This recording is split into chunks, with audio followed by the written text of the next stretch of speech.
Book 7, the Book of Yoga. Canto 7. The discovery of the cosmic spirit and the cosmic consciousness. In the little hermitage in the forest's heart, in the sunlight and the moonlight and the dark, the daily human life went plodding on, even as before, with its small unchanging works and its spare outward body of routine and happy quiet of ascetic peace. The old beauty smiled of the terrestrial scene. She too was her old gracious self to men. The ancient mother clutched her child to her breast, pressing her close in her environing arms, as if earth ever the same could forever keep the living spirit and body in her clasp, as if death were not there, nor end, nor change. Accustomed only to read outward signs, none saw aught new in her, none divined her state. They saw a person where was only God's vast, a still being, or a mighty nothingness. To all she was the same perfect Savitri, a greatness and a sweetness and a light poured out from her upon her little world. Life showed to all the same familiar face. Her acts followed the old unaltered round. She spoke the words that she was wont to speak, and did the things that she had always done. Her eyes looked out on earth's unchanging face. Around her soul's muteness all moved as of old.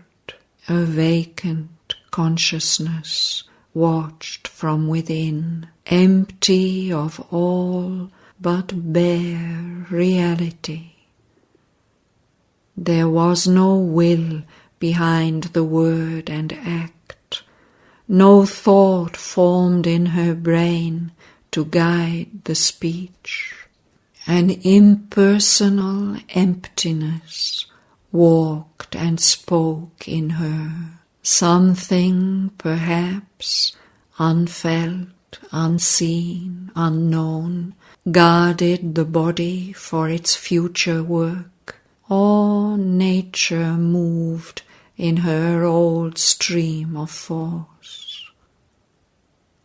Perhaps she bore, made conscious in her breast, the miraculous nihil origin of our souls, and source and sum of the vast world's events, the womb and grave of thought, a cipher of God, a zero circle of being's totality.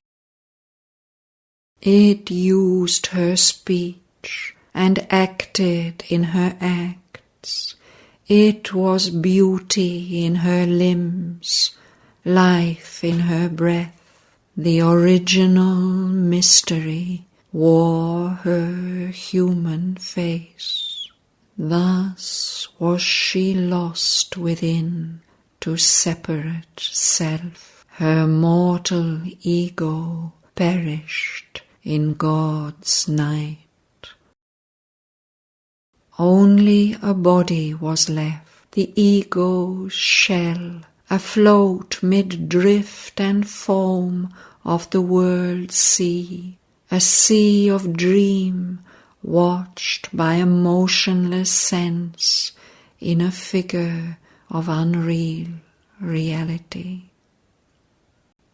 An impersonal foresight could already see in the unthinking knowledge of the spirit.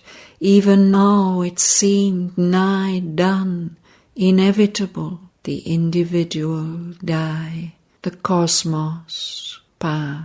These gone, the transcendental grew a myth, the Holy Ghost without the Father and Son, or a substratum of what once had been, being that never willed to bear a world, restored to its original loneliness, impassive soul, silent, intangible.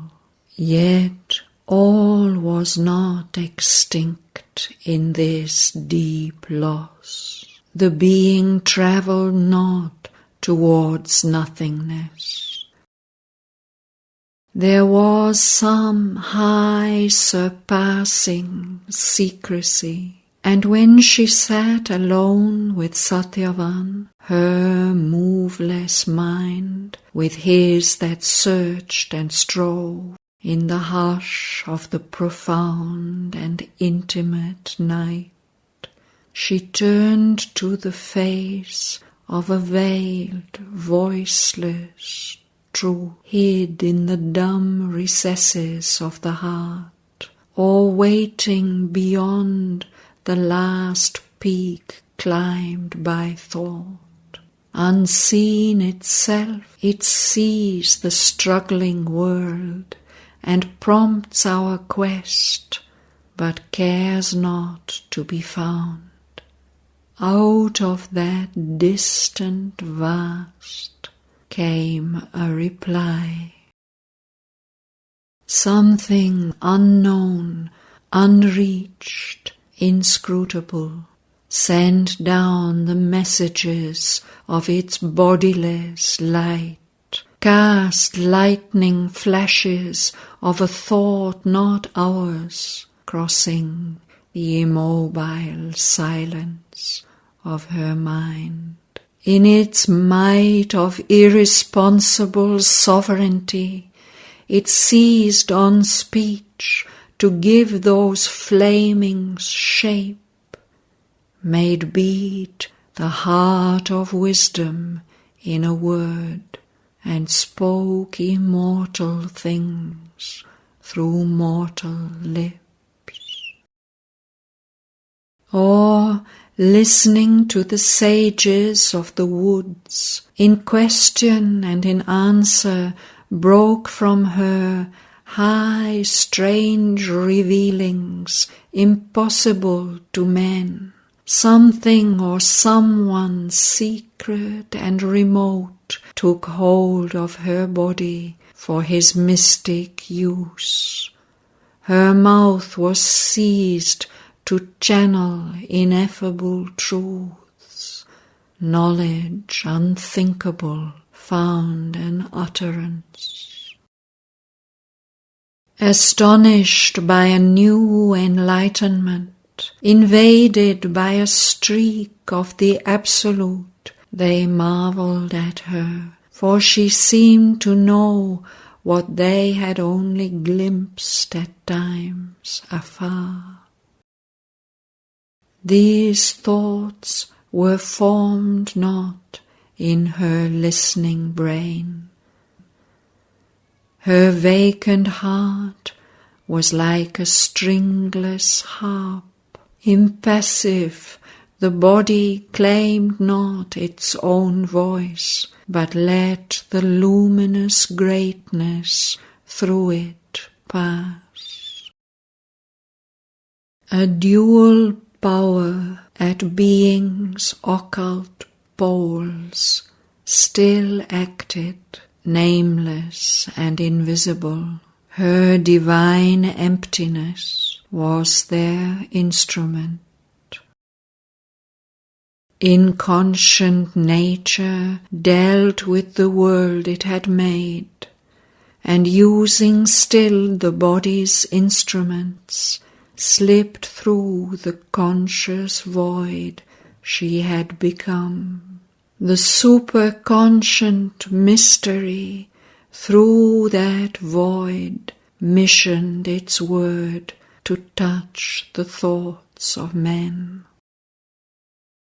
As yet, this great impersonal speech was rare, but now the unmoving, wide spiritual space in which her mind survived, tranquil and bare, admitted a traveller from the cosmic breadths.